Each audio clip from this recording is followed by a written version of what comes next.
მოგესალმებით, დაგიბრუნდით ჯულია ჩაილდის წიგნთან ერთად. დღეს ჩვენ მოვამზადებთ საუზმეს, რომლის მთავარი გმირი იქნება კვერცხი. პირველი კერძი, რომელსაც მე მოვამზადებ საუზმეზე მიირთმევენ ყველაზე ხშირად, ეს არის ბენედიქტი. ხოდა მოდი ვცადოთ ბენედიქტის სახში. ბენედიქტს ყავს ორი მთავარი გმირი. ეს არის პორშირებული კვერცხი და ჰოლანდიური სოუსი. არც ერთი მათგანის მომზადება რთული არ არის და ამას დღეს დავამტკიცებთ. კულინარიაში გვაქვს 5 დედა სოუსი. ეს არის ჰოლანდიური სოუსი, ბეშამელის სოუსი, ველუტი, ესპანიოლი და პომიდორის სოუსი. დღეს ვიწყებთ ჰოლანდიური სოუსით, რომელსაც ვამზადებ ჯულია ჩაილდის რჩევების გათვალისწინებით და ყველაზე მთავარი.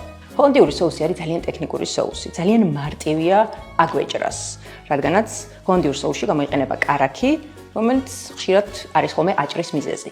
თუმცა დღეს შემოგთავაზებთ უმარტივეს მეთოდს, როგორ მოვამზადოთ ჰოლანდიური სოუსი ბლენდერში. Think it over. Every time you taste something that's delicious beyond imagining and you say, what is in this? The answer is always going to be butter. It's incredible. ვაცალკავებთ კვერცხის გულს და ცივას ჰოლანდიური სოუსისთვის პირველ რიგში.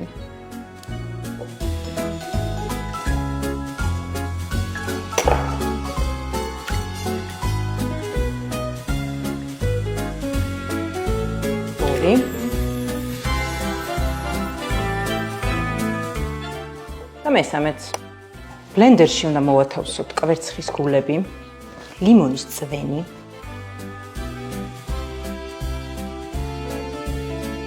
დავამატოთ ცოტაოდენი მარილი, სოუსს.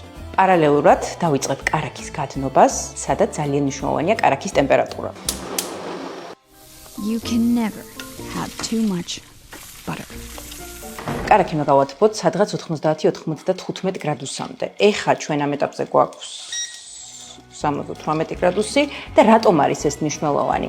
როდესაც ჩვენ კარაქს შეურევთ კვერცხს, ცხელმა კარაქმა უნდა დაამუშავოს კვერცხი. მაგრამ არც თუ ისე ძალიან, მაგიტომ უნდა მივაქციოთ ტემპერატურას ყურადღება, რომ არ იყოს მაღალი, რათა კვერცხი არ შეიცვას. ეხლა გადავედით ბლენდერის ეტაპზე. ეხლა აქ თავარი რა არის? ეს ცხელი კარაქი უნდა ჩავასხათ ძალიან ნელა. ფაქტიურად წვეთობით. აი ეს. დავამატე ბურე.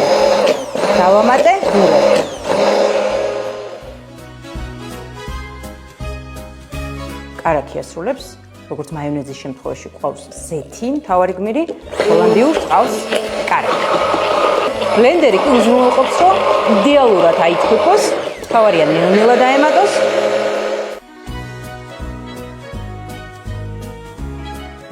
ცოტა მარილს დავამატებ, საბოლოო შტრიხებს შევიტან ჩემს სოუსში. და გამზადებული სოუსი, სანამ სხვა ინგრედიენტები გამზადდება, შეგვიძლია უბრალოდ გვერდზე გადავდოთ. გამოვიყენე 100 გრამი კარაქი, გავადნე, მივიყვანე ტემპერატურაზე 95 გრადუსი.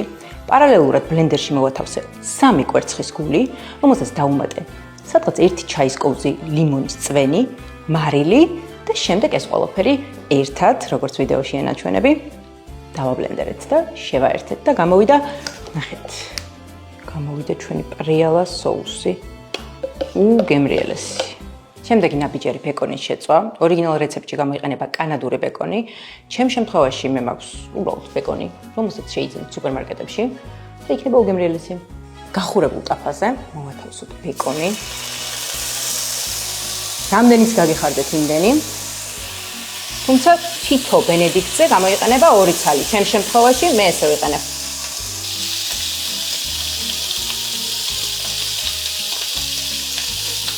მე გავამზადებ ახლა წინასწარ თეფშს, რომელზეც მოვათავსებ ხელსახოთს, რომ ბეკონის ზედმეტი ცხიმი ხელსახოცმა შეიწოვოს.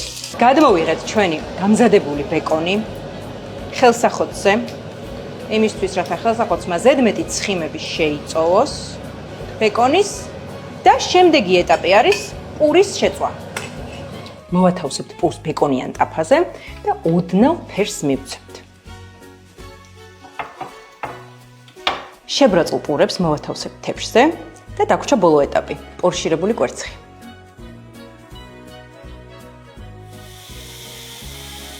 პორშირებული კვერცხის მომზადება სულაც არ არის რთული. ყველაზე მთავარი არის კვერცხი უნდა იყოს ახალი. Today we will begin by learning to boil eggs.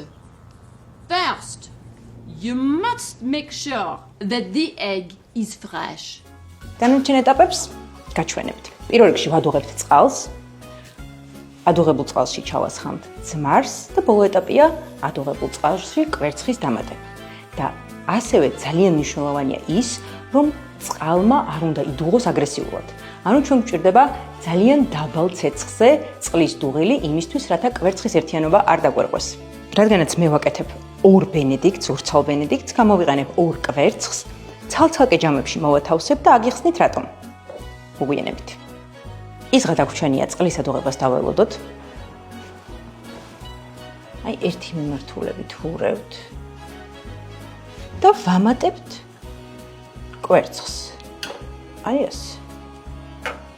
ერთი. და მეორე. ვინიშნავთ დროს. 3 წუთი ჭირდება იდეალური ბენედიქტის კვერცხის მოსამზადებლად. გამზადებული კვერცხი ამოგვაქვს ხელსახოცზე. ეს ზედმეტი სითხე ხელსახოცმა შეიწოვოს. და დავიწყებთ აწყობას. დავასრულეთ და ვიწყებთ აწყობას. პირველი. პურზე დავდებთ ბეკონს. იმ რაოდენობას, რომელიც გვინდა, რამდენიც გვინდა. დავადებთ კვერცხს. ჩვენი უპრიალესი соуси ჰოლანდიური. რამდენიც გავახართ ეს.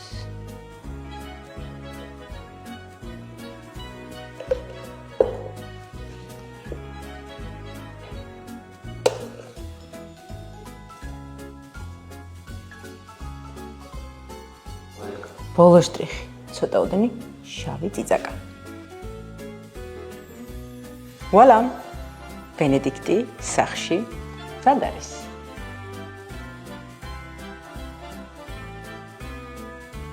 ბენედიქტის სახში მოსამზადებლად ჩვენ დაგვჭირდება შემდეგი ინგრედიენტები: კვერცხი, პური, ბეკონი, მარილი, შავი პილპილი, ძმარი და კარაქი.